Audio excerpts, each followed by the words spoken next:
E o fato é que, tendo Clériston morrido nessas circunstâncias, isso me leva à seguinte conclusão.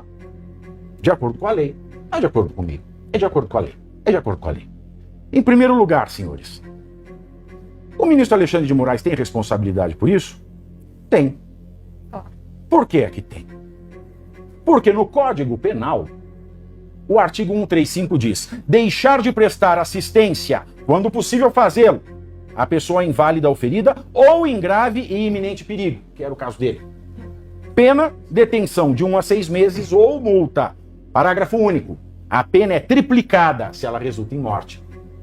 Ou seja, a pena aqui vai de 3 meses a 1 ano e meio. Depois, o artigo 136 diz: expor a perigo a vida ou a saúde de pessoa sob sua autoridade, guarda ou vigilância, quer abusando de meios de correção ou disciplina, que é o caso. Se isso resulta em morte, a pena é de reclusão de 4 a 12 anos. E eu vou optar pelas penas maiores, porque o artigo 61 do Código Penal diz que são situações que agravam o crime, 3 que se aplicam ao caso. Artigo 61, inciso 2, letras A, G e I. Ter o agente cometido o crime por motivo torpe, não há razão pela qual ele não possa ter olhado. 2, com abuso de poder ou violação do dever inerente ao cargo. Ele devia ter visto. O PGR se manifestou. E 3, quando o ofendido estava sob a imediata proteção da autoridade. Ele estava sob imediata proteção do Estado porque estava encarcerado. Logo, eu tenho a penalidade do artigo 135, que é de 1 ano e meio, mais 12 anos pelo artigo 136. Logo, 13 anos e meio. Mas não é só o Código Penal, não.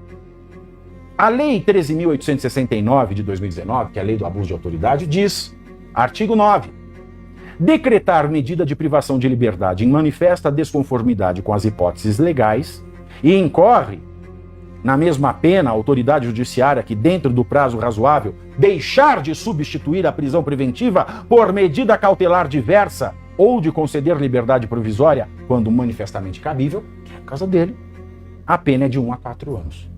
Então eu tenho aqui que o ministro Alexandre de Moraes, por esses dispositivos legais, poderia pegar 17 anos e 6 meses de cadeia. Mais multa. Que poderia ser de quanto? Não Sabe? sei.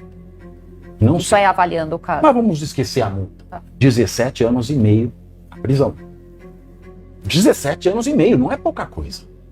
E como isso poderia ser aplicado? Boa Fábio? pergunta. Porque contra o presidente da República, por exemplo, só o Procurador-Geral da República pode oferecer uma denúncia. Ah, sim. Porque só o Procurador-Geral da República pode oferecer denúncias a quem tem o foro privilegiado.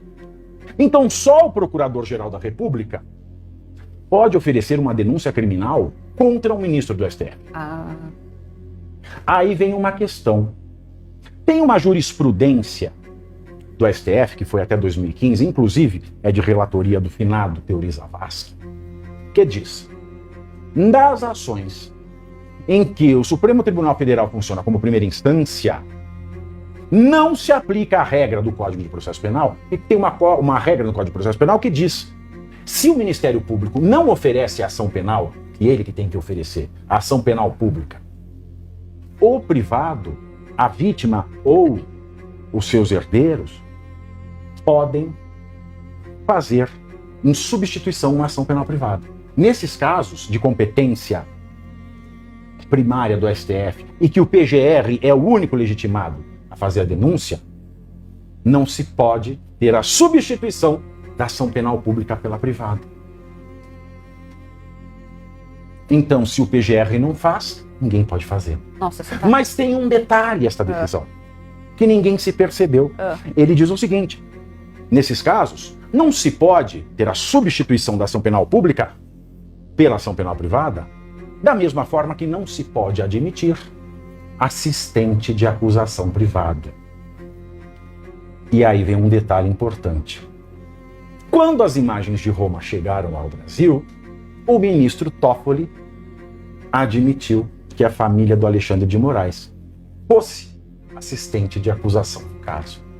Logo, se eles romperam com a jurisprudência, também deve ser possível que a família de Clériston, diante da inércia da Procuradoria-Geral da República, promova diretamente uma ação penal contra o ministro Alexandre de Moraes, pedindo a sua condenação em uma pena que poderia chegar a 17 anos e 6 meses.